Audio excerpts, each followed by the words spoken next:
Hello, everybody. Welcome, welcome, welcome. We are absolutely thrilled to see you today. Thank you so much for making time to join us. I am absolutely delighted that you have come for our informal chat, Gramp Camp in your backyard.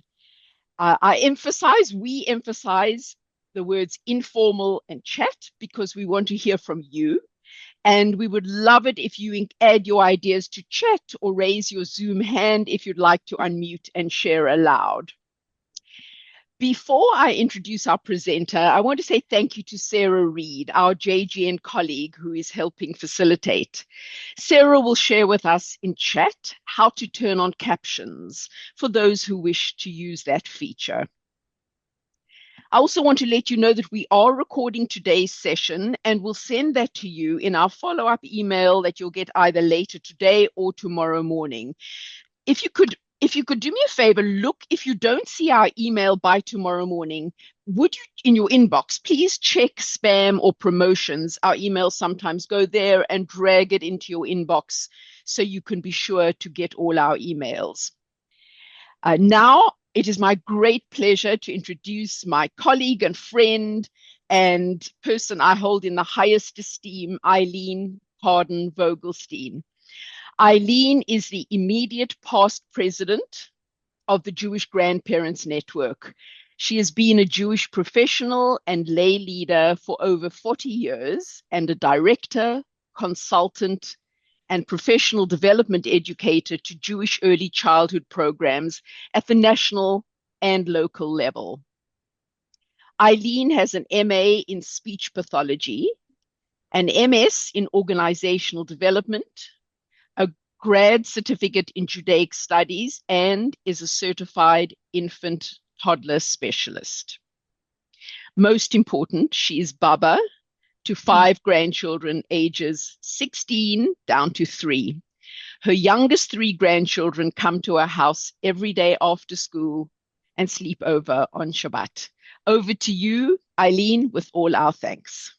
Thank you, Terry, for that beautiful introduction. Hi, everyone. Well, I can't see you all. I do see some that I know very well, so I'm excited to have you join us on this conversation. And please make sure that we share your ideas because I know who you are and I know you have a lot of them. We're going to start. I really want to get a little bit to know who you are. And so before we really dive into some of these activities and experiences that we're going to talk about, we're going to share a poll, a really quick poll, so I can find out what ages are their grandchildren that are coming to you, and what kind of environment that you have so we can tailor the conversations to meet your particular needs. So with that, Sarah, if you can put the poll up and then we'll know who's here and we'll be able to get started. So what kind of outdoor space do you have access to? Choose all that applies.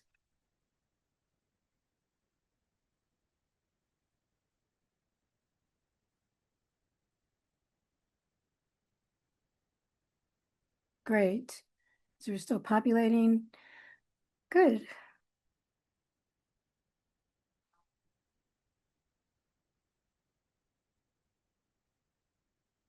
And for me, you will get a recording.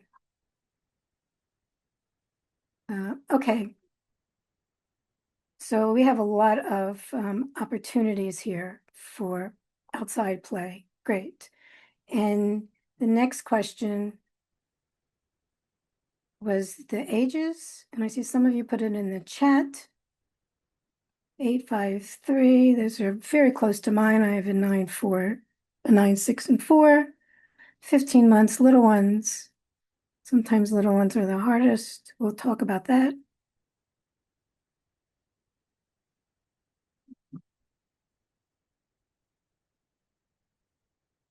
Twelve, 14, we have a teen. Babies, 2-year-olds.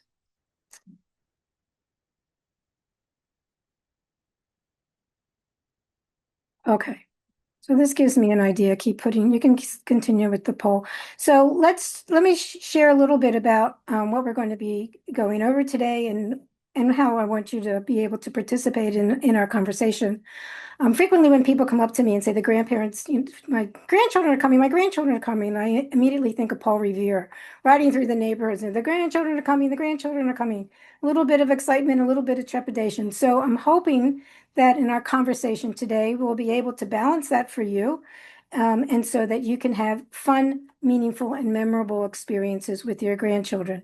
Linda, 13, 16, 9, 8, and 4. Okay. So what we are going to do, and Sarah, if we can take the poll down, that would be great. What we're going to do now is we're going to do some quick tips. I'm going to talk about some scheduling. We'll talk about different ages. We'll talk about Jewish values, and then we'll have a conversation. So, some quick tips. I want you to think about your grandchildren coming similar to having guests at dinner. And what I mean by that is when you have guests, you usually do a lot of preparation. You plan a menu, you set the table so it's inviting. You have backups in case the souffle falls, you have something else to put, to give out. So it's the same thing when your grandchildren are coming. We need to prepare, we need to plan, we need to prepare some more, and we need to plan some more. So part of the preparation comes from the research that you're doing about your children, your grandchildren's ages. And you can do that obviously online. How many of you have been using AI or Google or looking for experiences online? So we'll talk about that in a minute because it's really very helpful to you. Certainly books. I just bought a book called Camp Granny, which has 130 outdoor activities, which is $9. So you're there. It's really important to do the research and to plan, knowing the ages of your grandchildren. Having said that, it's also really important to be flexible because your grandchildren are fickle. And what they're going to want to do 1 minute, they're not going to want to do the next minute. So, for example, yesterday, my 4-year-old, who happens to love Piggy and Gerald in the Mo Willems books, said, let's go read these books outside. So we had 7 of them. He collected 7 books and he's carrying them. These are heavy. But he said he could carry them. So he carried them. We got to the steps and I said, can I carry them for you? He said, yes. We went out to a platform slide, a platform swing. I started to read one book. He didn't want that. We put that away. He gave me a second book to read. I read that book. That was fine. He gave me the third book to read. I was in 3 pages and he said, let's go inside. So we had this activity, which I thought was going to be half an hour easy, turned out to be 7 minutes. So we had another activity planned for when we got inside. So we need to prepare and plan and have more than what you expect to do, but also be flexible and be willing to change, not take it personally, and just go with the flow. It's also important to include your grandchildren in the planning. And I mean, whether they're 4 or whether they're 16, they want to have some agency in what they're going to do. So if you know your grandchildren are coming in from out of town and you FaceTime them or talk to them, before they come in, say, I'm really excited you're coming. Is there anything you really want to do when you get here? Is there any food or snacks you really want me to have for you when you come? So it's important to include them before they come, if they're coming from out of town, and it's also, or even in town.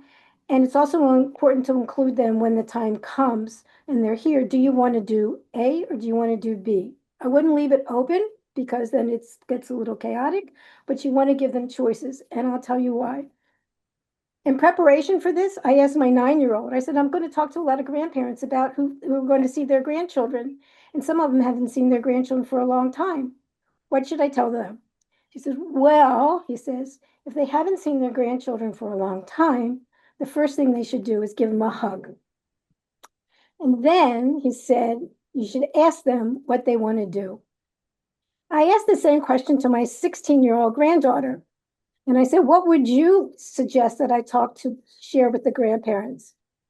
And she said, well, you have to give them choices. The teenagers also want choices. They don't want just an open slate because they're constantly bombarded with choices, with decisions that they have to make. So make sure you include the grandchildren in the planning, be flexible, If you're a schedule person, I'll show you how you can make a schedule. We're going to look at 3 different kinds of schedules. Outings. Outings are great. If you can go someplace, especially if you have young children under 2, outings are really, really helpful. On Sunday, I was at the JCC, and a parent came up to me and said, and a grandparent came up to me and said, I am babysitting my granddaughter 1 day a week. She's 18 months old. I don't know what to do. So every day that she comes, we go to Starbucks. And she gets her bagel and she gets her apple juice, and we sit there and we talk about the people coming in and coming out.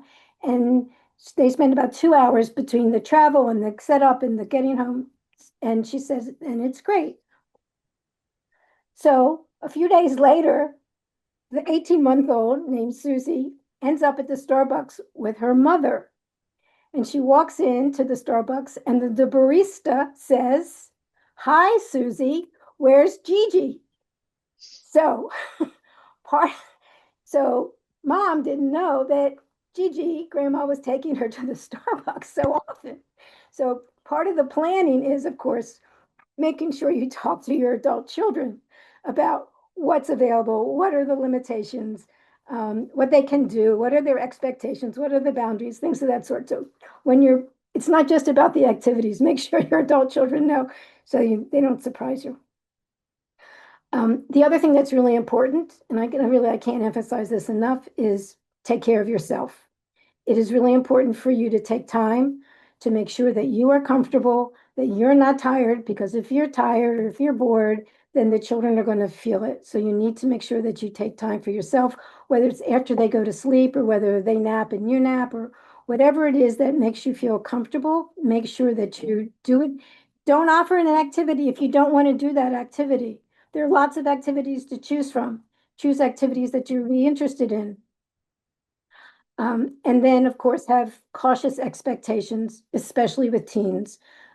Be careful about what you think it's going to happen. It probably is not going to happen the way you plan it, but that's fine because the most important thing is having fun, making connections, making memories, and spending time together.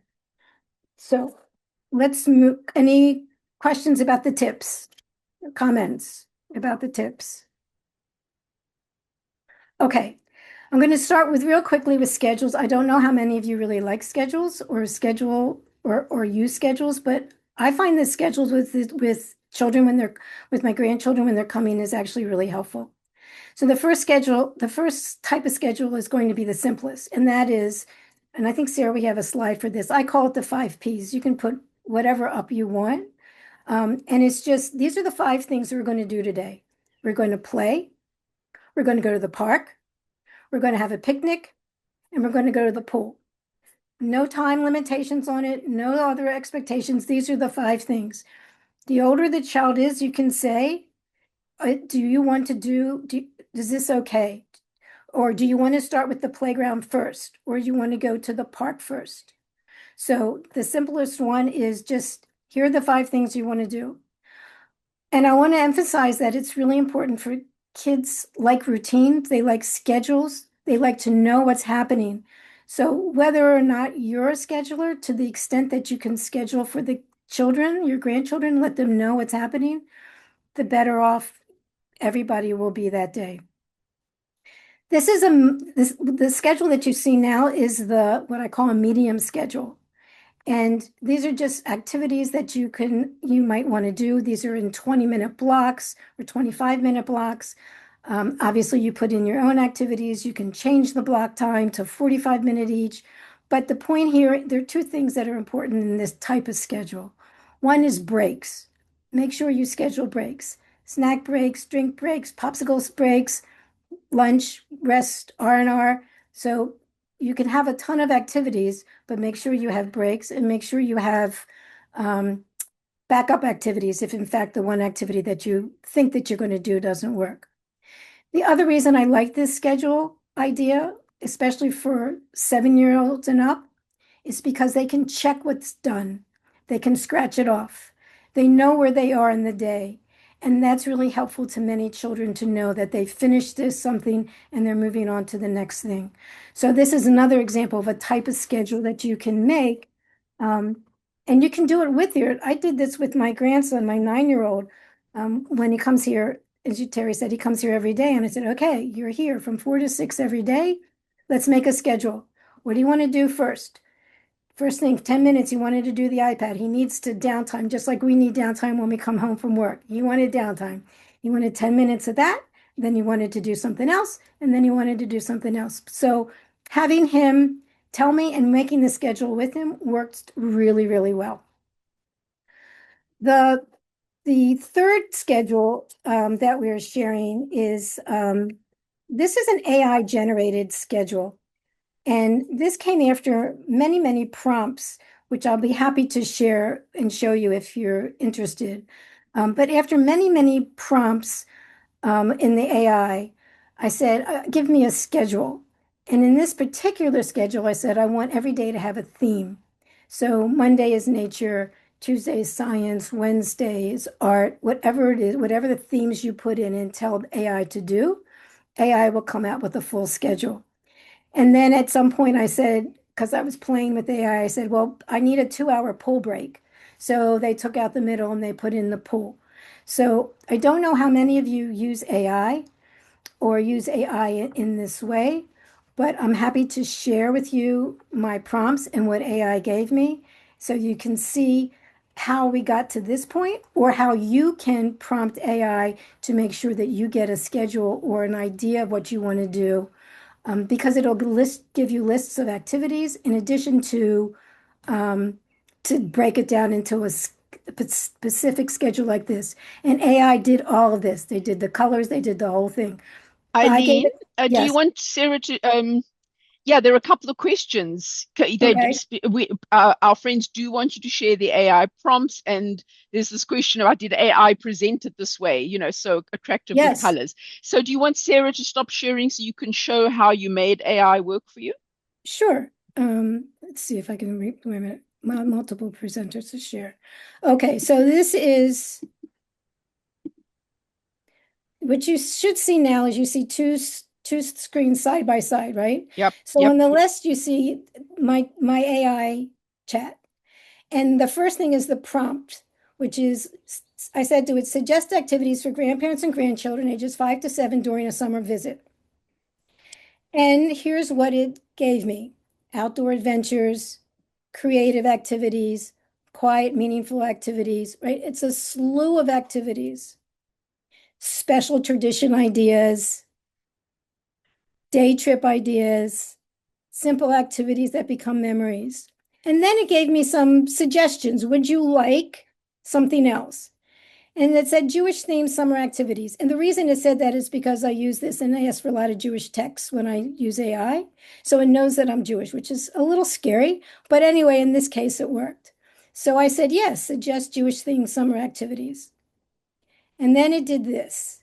And it gave me all of these Jewish cooking, special Shabbat activities, acting out Torah stories, family storytelling, PJ Library, Israel. Pretty impressive, right? All in the fraction of a second. It did this. Jewish arts and crafts, more Shabbat activities, etc. Mitzvah, kindness, nature, keepsakes, which I actually really like, we're going to talk about.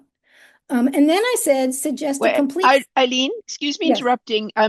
We have a request. Could you please scroll up to your initial prompt?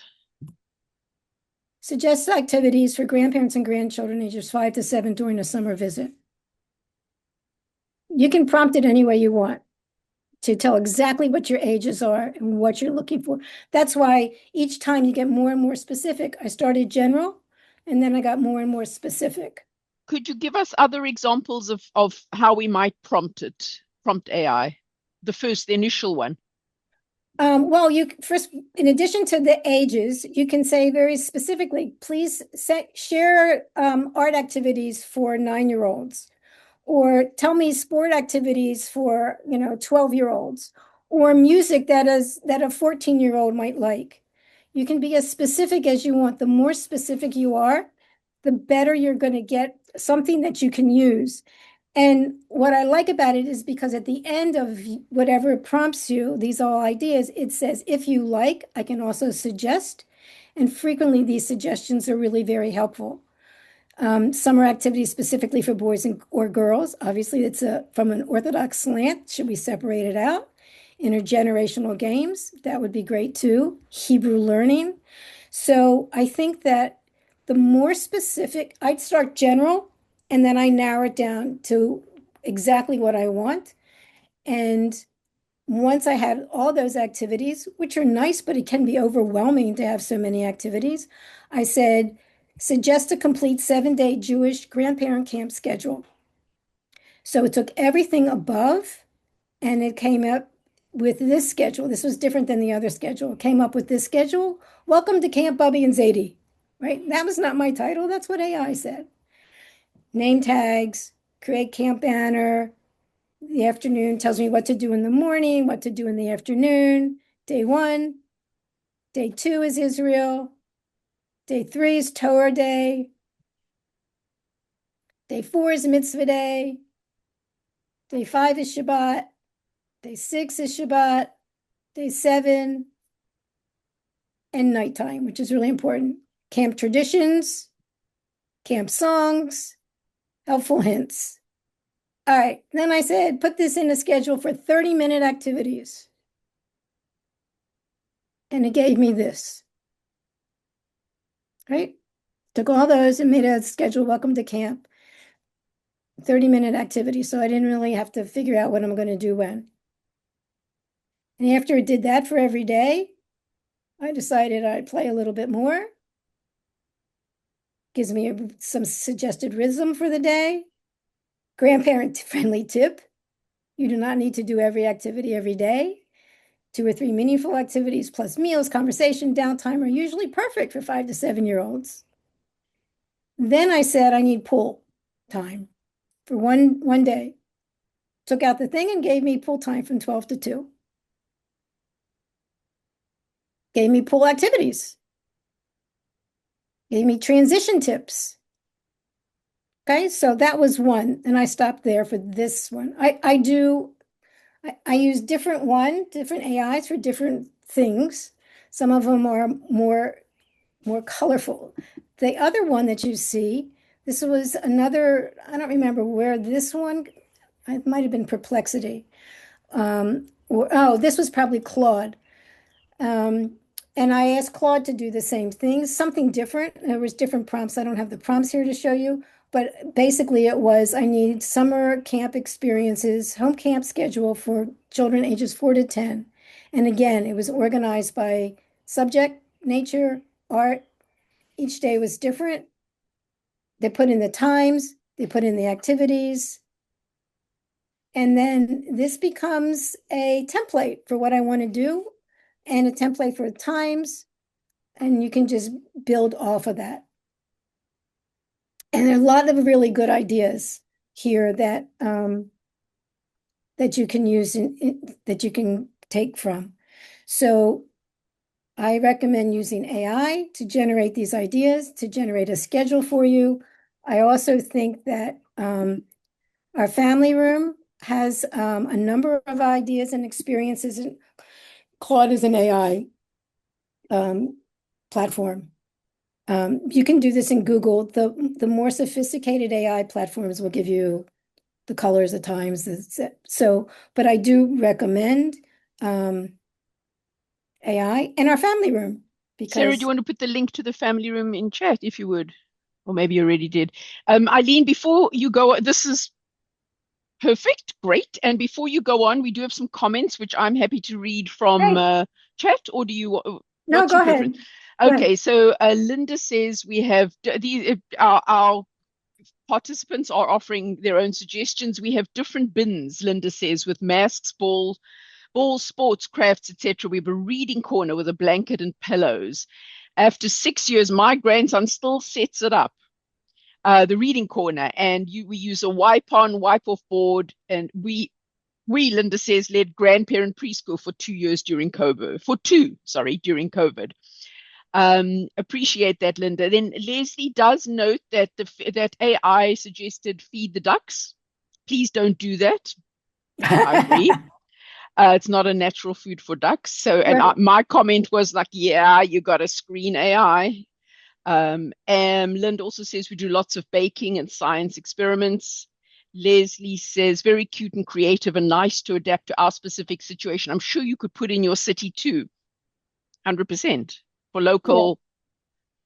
Uh, oh, Barbara asks, what are take-home keeps Bakes on screen. keepsakes ideas on screen?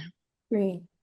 That's So, a, go ahead, Terry. no, no, no, go ahead, please, if you could respond to that. Okay, so depending, I mean, I'm not sure exactly what the age is, but depending on the age, you can both make, well, you can make, you know how children always love to make those rings with those paper rings? You can make paper rings. You can decorate, each one of you can decorate beforehand when you get on before you get on screen. You can each decorate the piece of paper, draw on it, make it or make a photograph of it, and then kind of ring it together while you're on screen. So each one of you can see the rings that you made and make a story with that. Um, so that's just one idea that you can do in terms of a keepsake. If you do an activity, if for example you suggest you go out and paint a rock, which is always a fun thing for kids to do, and you use it as a doorstop or a paperweight, then you can show what you did. Both of you can do the same thing. So that's something you can do. You can do bookmarks for the teens. One of the things that I do with my teenager, my 16-year-old, she's an avid reader, and so we read the books together.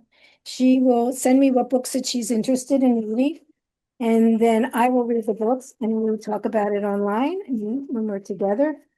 And so you can make bookmarks, or you can make a book, a keepsake that has all the books that you read, the titles of all the books. So those are some ideas off the top of my head. I'm happy to think about others as we go through and share them with you as well. So I wanted to move on. The one thing that I wanted to say that we didn't do with this in the schedule that we didn't show was nighttime. And I don't want you to forget about nighttime, because s'mores, stargazing, lightning bugs, catching lightning bugs, going out and doing a bug hunt with flashlights, or anything with flashlights for that matter, is really fun. So keep in mind, especially for the older kids, nighttime in the garden, nighttime outside. I mean, it's a lot of fun and something that we should really, try to include. Okay, so while I'm glad that some of you have started to put your ideas in, I'd like to encourage everybody to put your favorite summer experience idea in the chat now. I'm going to move forward and talk specifically about some of these more additional ideas and some things I want you to think about. But please put your ideas in the chat so we all can share and benefit from each other's experiences. One of my philosophies about these activities that we're talking about is less is more. So you probably have in your home everything that you need in order to do any of these activities. If you have papers, markers, crayons, glue, scissors, you have, food coloring, you probably have pretty much everything that you need in order to have a full-blown camp experience. So none of this, it costs a lot of money. None of these are expensive ideas that you have to go out and buy. None of this is on Amazon. Everything is in your home. And let me give you an example. Suppose your grandchild says you want to play, and this is obviously in the house. Suppose your grandchild says you want to play ball and they want to play catch, and you don't have a ball. You now have a perfect activity. Go around. We can do this in the chat. This is what I want you to do. Think about how many items, or what items can you find in your house to make a ball? Kids love challenges like that. So you give them time, 5 minutes, go around and figure out what you can do to make a ball. How many items can you find? That's what I want you to do right now. Put in the chat. How many items can you find to make a ball in your house? Can you find 3? Can you find 5? Can anybody find 7? Anybody find more than 7? I was thinking I found seven very quickly. And I think, oh, rubber bands. I forgot about rubber bands. Thank you for that. Yes. So paper towels, toilet paper, foil, washcloth, maybe, socks, maybe, orange, maybe. But the idea is your grandchild is now running around the house. This is good for 4-year-olds as well as for olders. We'll talk about how you make it for olders. And then they run around the house looking for these things that they can make a ball. Now you want to extend the experience. So let's test it. Throw it. Which one is the best, makes the best ball? Then, if you want to extend it even further, then you say, okay, now line them up in the order, the least successful ball to the most successful ball. Now you're teaching math skills. You can take it even further, a little step further, and you could you could have them categorize it. Which ones are paper? What are the categories? What are the materials that they use? There, some are paper, some are cloth, some are something else. So you have them organize it. So this game now, which was finding a ball that you didn't have to play catch with, is now become a full-blown activity, and it just keeps going on and on and on. And you're scaffolding the learning with the experience of where do you find a ball to play catch with? The scaffolding idea is something that I really want you to take away. If there's only one takeaway, I want you to think about the scaffolding idea. Because every activity that we just saw in Claude or chat or AI is just that. It's an activity. You paint a rock, you paint a picture, you do something. It is a static activity. And there are 1,000 of them. What we want you to do is scaffold that and turn that activity into an experience. An experience is the connection that you have with your grandchild with that particular activity. The activity is the vehicle to get to the destination, which is your relationship. So experiences have emotion and connection attached to it. Activities are simply that. So I want you to be able to think about how you turn an activity into an experience. And then I want you to think about how you turn experience into a ritual. What do you do all the time? Not necessarily the same time of day, but what do you do with your grandchild on a regular basis that they know they can count on? And that becomes something really special between you and your grandchild that happens. Could be in the summer, could be any time of the year. But the idea is that you're scaffolding an activity from an activity to an experience to a ritual, something that's special and unique to you. And you can do it with anything that you have in the house, any activity that you, when you put on your schedule that you want to do. Um, let me stop for a minute. Questions, comments? Is there anything in the chat, Terry, that we should be paying attention to? Or I should. Yeah, there are a ton of great ideas, especially for your challenge about how to make your own ball. So what I'm going to do is when I send you the follow-up email, I'm going to include the chat transcript so you don't have to note it down. You'll get it later today or tomorrow. Okay. So let's talk a little bit about some other ways in which you can use your home and what you have in terms of particular activities. And then we'll talk about rain, and I want to talk about teens for a little bit. If you have clear packing tape, you can make a collage, right? So you take the clear packing tape, and you, especially if you have the big rolls, and you can line them up together, and then you can take some nature experiences. You can take different kinds of leaves, and you put them on the sticky side of the tape, and then you put another piece of tape on top of that, and then you can do that again and again and again, and you have a collage. And this is just an example of how you can take something, an item, simple item that's in your house, and turn it into turn it into an activity, then turn it into experience. I'm sure everybody here knows how to make a bird feeder, right? With either honey or peanut butter or in a pine cone or a toilet paper roll, and you put it outside. So that those kinds of natural experiences, we do a lot of nature here. And I saw through the poll, I know a lot of you have access to a park or to a playground. So those are really important. We can, for the teens, even for the 9, 10-year-olds, what I found is there are a number of apps, if you can use screens, that will identify different plants, as an example, or identify anything for that matter, Google Lens will identify anything. And if you let your grandchild use your phone and the app, then they can go through and then you can ask them to have a nature a nature walk or nature bingo and take a picture of three different kinds of insects. Take a picture of three different kinds of leaves. Take a picture. You can name it. Whatever comes off the top of your head, whatever you see, and then you can make a picture collage of that, or you can make a picture album of these are the things that you've seen. So the nature apps and the photos or being able to take pictures with your phone are something that kids really like to do. They feel ownership in that.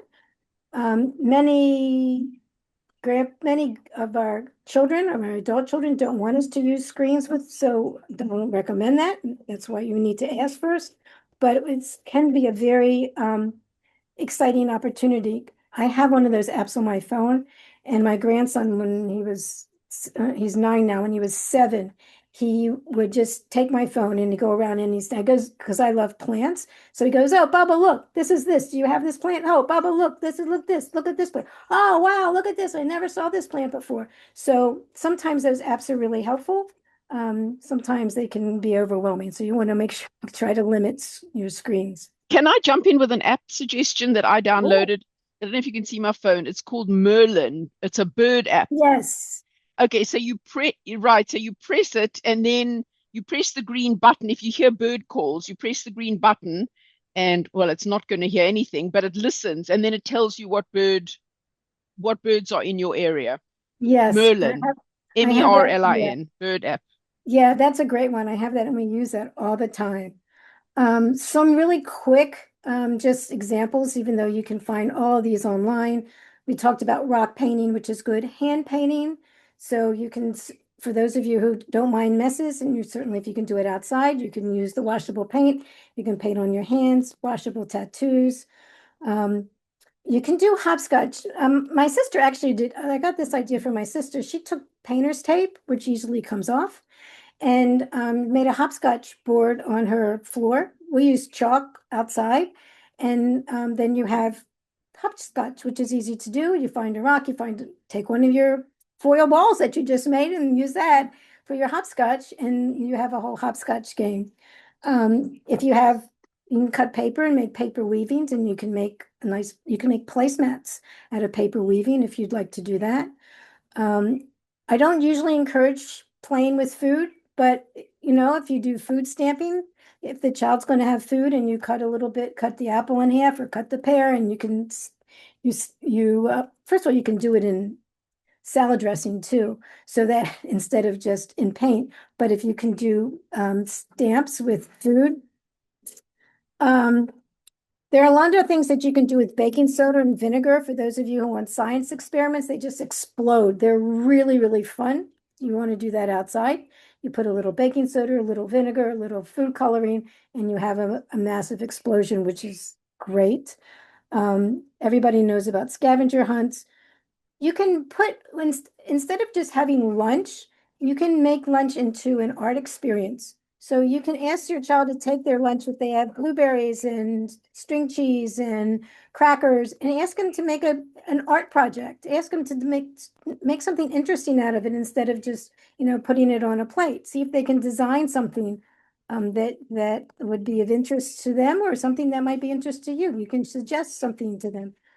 Maybe you go on our website and look at our Hanoch Piven making family portraits out of items in your house. Um, Magnetic play is great for all children from 4 through 10. If you don't have a magnet and you do have a screwdriver, you have a magnet. So see how many paper clips you can hang up at one time with the screwdriver, and then it becomes a counting game. And then so this is again sort of ways to scaffold it. Some of these activities take 5 minutes. Some of these activities, depending on how you engage with them and turn them into an experience, can take a really long period of time. I'm sure many of you also know about the coffee filters. If you put a little bit of food coloring in a coffee filter, it will spread. So you can make really pretty designs with coffee filters for those of you who still have coffee filter machines and still use coffee filters. Questions, comments, ideas anything in there, Terry, before we go into some Yeah, Jewish? yeah. Well, I'd like to invite any of you if you want to unmute and ask a question. Um, it can be what to do, if the child says I'm bored, or more about rainy days or teens, and you can unmute and ask. Eileen knows everything.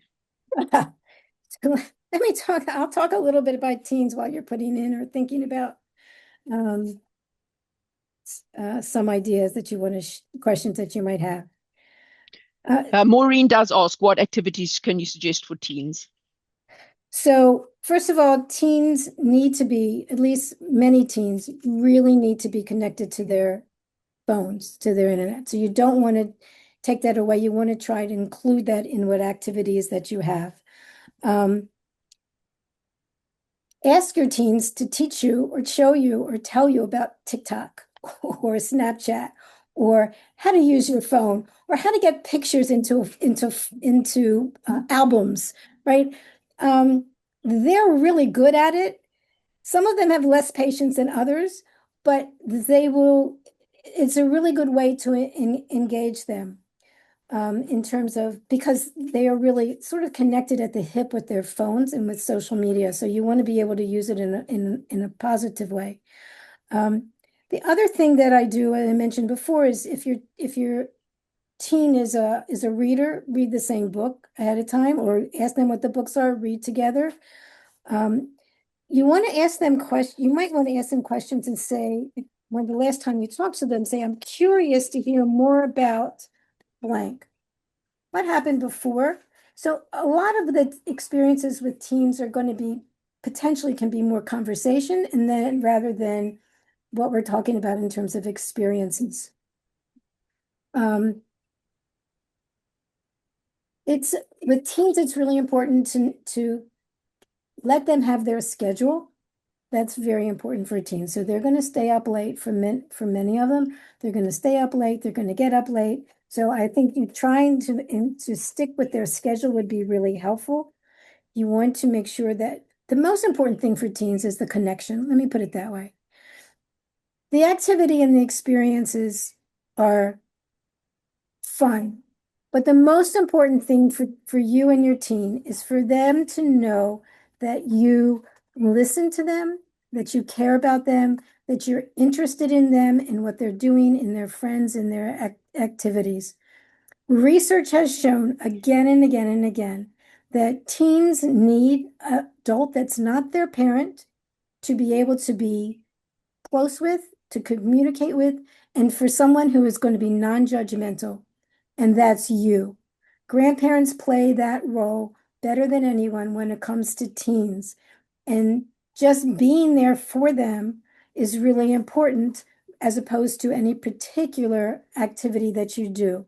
And like we said it earlier on, when it's with the team, when you do your research and you know what they're interested in, if they're interested in basketball, if they're interested in gardening, or they're interested in reading, do that. Make sure you have some of that opportunities for them.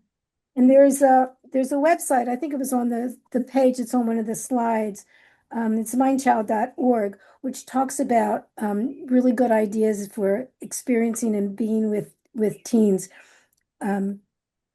Eating together is something that's really important to be with teens, but mostly it's about being there with them and listening to them, validating them, being non-judgmental, um, and helping them deal with their they have very challenging lives. I don't know.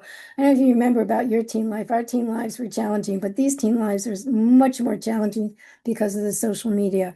So they just want somebody there that they know that they can go to, that's not going to judge them, that's going to listen to them and just be there. So that's more important than any activity that you might do. And I'm happy to share some activities, but um, the connection is what's most important with your teen.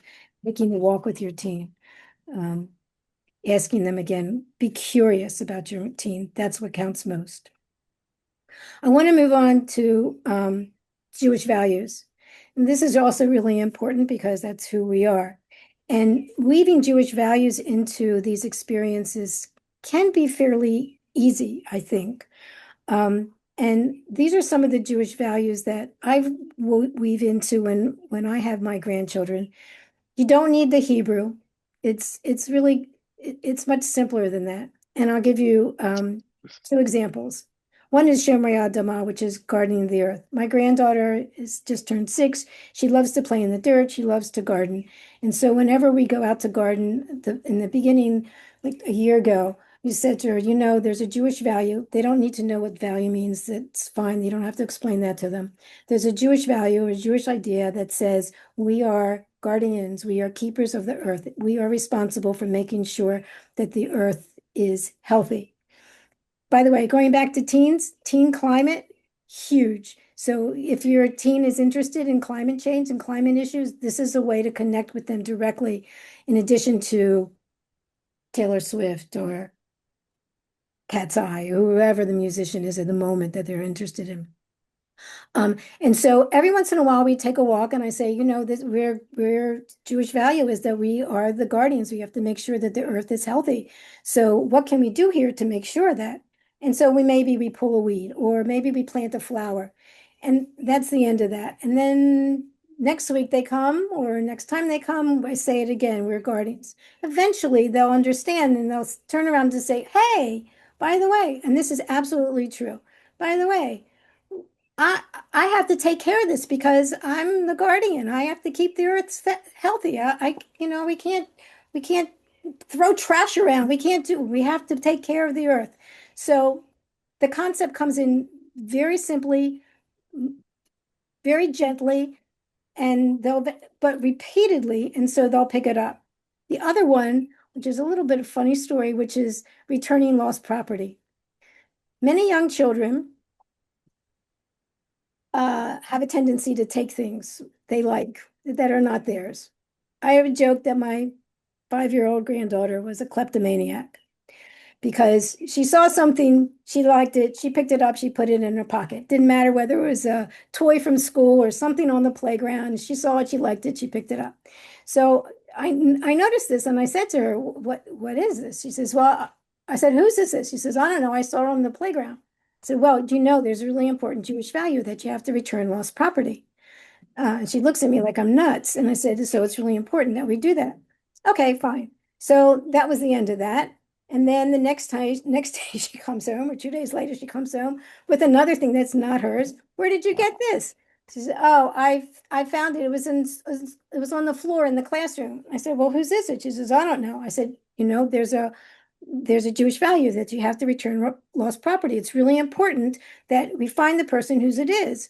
You would want somebody to find it for you, but it's really important that we find whoever lost the property because they may be sad or may be important to them, and it's just something that we need to do. I just dropped it at that. A long time later, we're on the playground. She sees a little plastic horse. She finds it at the bottom of the slide. She takes that horse and she goes to every single child on the playground. Is this your horse? Is this your horse? Is this your horse? Is this your horse? And then she comes to me and she says, nobody said it was their horse. Can I have it? And I said, you can have it. You tried to find the rightful owner. As long as you try to return it and nobody was there, I said, you can leave it here if you want. And maybe the person will come back to it. You can take it and keep it, or you can give it to tzedakah because you have a horse like this at home and somebody might not have one. So these casual conversations, again, it's sort of like scaffolding the Jewish value.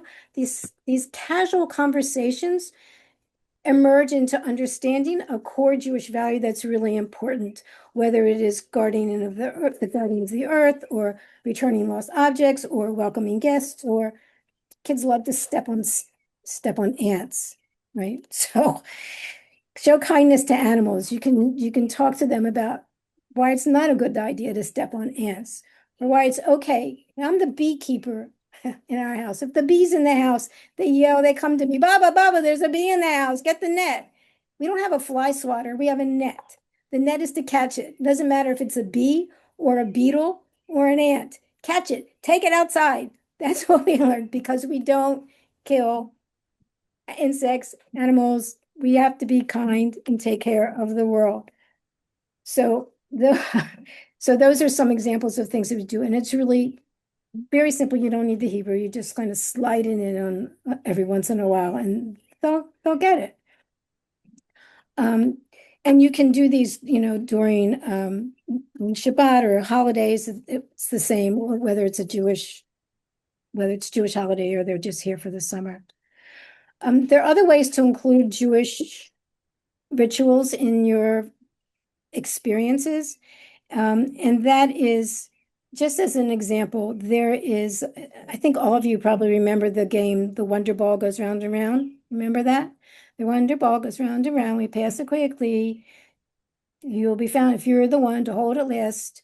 I fear for you, the game has passed. You are out. Okay. Now, instead of being out, what you have is and it could be just two of you, by the way. What you have is a bag of the Jewish rituals in the center. And in there, Kiddush cup, candles, Havdalah, grape juice, whatever you want, that you have pictures of family members, and you put it in. And if the ball lands on them, then they have to put their hands in the bag and pull out an item, and then you talk about it. This is a Kiddush cup. What do we do with this? This is the candles. Do you remember what this is for? We light these candles on Shabbat. So there are ways, again, through games to be able to introduce Jewish ritual objects that can be a fun experience and not, a heavy educational lecture about what these things are. And you can play hide and seek or have a scavenger hunt. And it doesn't have to be the item itself, although that's really helpful, but it could be a picture of the item. And you just put these pictures around the house and you say, see if you can find these pictures. I have 6 pictures in around the house. Can you find them? And you can make it as elaborate as you want. We have very elaborate scavenger hunts that go up. They tell, I want 10 steps in my scavenger hunt. And then again, you can, and so I give them pictures of a plant and picture of plant number 1. So they go to the plant and they find clue number 2. Clue number 2 is the bed. So they go to the bed, they rip the bed apart. Be careful. Just know the bed's going to be ripped apart. They rip the bed, they're finding clue number 3. Find clue number 3, bathtub. They go look for the bathtub. Which bathtub it is? There are 2 bathtubs. They got to find. Then is clue number 4. You got the idea. And on and on and on till they get to the end. That's up to you what happens at the end. Could be a gift, could be a popsicle, could be nothing. It's just the game. Terry. Yeah, just Ilene, just based on your cue, your request to me, you had asked for a time check, and we have about 5 minutes or so left Okay. altogether. So thank you, Terry. So let me just sum up and say that a couple things. The activities are a dime a dozen. You can find them everywhere. What's important about your summer experience with your grandchildren is connection, fun, memories. It's also important to be able to remember that you can scaffold an activity from an activity to an experience to a ritual. And even if you don't go to the ritual level, I'd encourage you to think how to take an everyday activity and turn it into experience, turn it into emotional experience that they will remember. And I also want to leave you with the idea of provocation. Set the table. When your grandchild, if they're staying over or they're coming down the steps from sleeping over, if you have a tray or on the table the activity that you want to do that morning, they are then going to be really excited to do it. So think about how to provoke, and I say in the most positive word, how it's called a provocation in early childhood. How to set the activity up. So it's also like the Seder plate, right? What's the purpose of the Seder plate? The Seder plate is to give excitement to the Seder, to like, why? Manish Tana, why is this night different than all night? Why is this activity on the table? What's happening here? What are we going to be doing? So set up something so that the kids will be excited about what they're going to be doing. Don't forget to plan. Don't forget to talk to your adult children. Very, very important. Um, and have fun. The last thing I will say is when it's all said and done, if this is a time limitation, they come for a week, they come for a few days. If you take pictures during the time, make a photo album, write a story about it, make a song, and then put it together. My time with Bubby and Zadie, my time with whatever, as a memory keepsake. We talked about memory keepsakes before. Do something that you can then share with them. This is what we did together. That you and shows that you valued the time you had together, you valued them, and you want to do it again. Any Love it. So now, students? thank you. I love this. One friend wrote, this has been a lot Rainy more. day activities. Leslie wrote, this has been a lot more informative than I thought. I Well, thank love you for that. And that. Robin says, I want more. And somebody else said, I want a follow-up session. Um, all of which is to say that we would love to hear from you for the next few minutes. Just unmute and speak. This is your time. I would like, hi, Eileen. Um, Hi. I would like to Hi, say Linda. Hi. So nice to see you. likewise. This was great. You know, we have all the kids, we're all in the same neighborhood, but I'm always looking for more Jewish information and ways to infuse. I do my car moments when I do pick up, but Yep. the whole thing was great, but I really want to thank you for the last couple slides with the values and how to make games out of it because we're just not as observant here as we used to be. Yeah.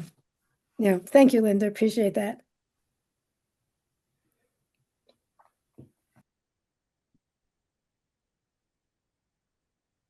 Anybody else? The rainy day, let me just take 2 seconds, 2 minutes, Terry, if I can. Rainy day activities, bowling with cups. Just take some paper cups, put them on the floor, take one of your the foil balls that you made and roll them down and you have a bowling alley. Certainly ball toss, we showed it before. Take the same ball or a real ball, put it in a trash can and toss it. Move the trash can further and further back to make it more and more difficult. Do an obstacle course with chairs. Take your dining room chairs or reorganize them around and then have them run around. Have them run around them. Time them. Kids love some of these challenges, and you time them and see how fast they can do it. Ask them to make an obstacle course with the chairs so that they can set it up, and then you have to go through it. I mean, remember, this is not only for them; it's for you as well. We've done mini golf with a paper towel roller, and a ball and a cup, and see if you can get it in the cup. Put the cup against the wall because otherwise it won't go in, but you need to secure the cup so it'll go in. But that's one of the things you could do. You can do all kinds of races, scavenger hunts we talked about, certainly baking, food art. One thing we didn't talk about that I wanted to raise is water play. Water play is great. Water play is great for 2-year-olds. Water play is great for 18-month-olds. Water play is 4-year-olds, 7-year-olds. Yesterday, my 4-year-old spent easy half hour, 45 minutes outside with a spray bottle, unscrewing it, filling it with water, screwing it back on, watering my plants. That took him forever. He was thrilled. I was just watching him, talking to him a little bit about it, but mostly it was very busy. So water play could be in your sink. They can help you wash the dishes. Could be after they wash their hands. Could be outside in the park. Doesn't matter. Water club is always fun for kids. Teenagers, like I said, teenagers can be a little bit challenging, but the more you know the teen and the more they know that you're there, that's the most important part with the teen. Thank you for this opportunity. It's a pleasure to see all of you and to hear all of your wonderful ideas. And I hope to see you again. Thank you so much. As you heard, Eileen was the previous past president of the Jewish Grandparents Network. And I frankly hold her up as like my ideal grandparent and learn a lot from her. So to all of you, we so thank you for being with us. Thank you. You saw the survey that is in chat. We'd be so grateful if you can respond. It's very quick and it helps inform our future programming and planning. We do ask you to note in your calendars that our second annual Grandparents Learning Fest will be on Wednesday, January the 20th, 2027. May we all be alive and well. Wednesday, January the 20th, 2027, from 4 to 6:30 p.m. Eastern Time. You'll be hearing from us about it. So again, thank you for coming, Ilene. Huge gratitude to you. Pleasure. Sarah, play us out with some good music. Thank you. Thanks, Terry. Thanks, Sarah. Thank you, all of you.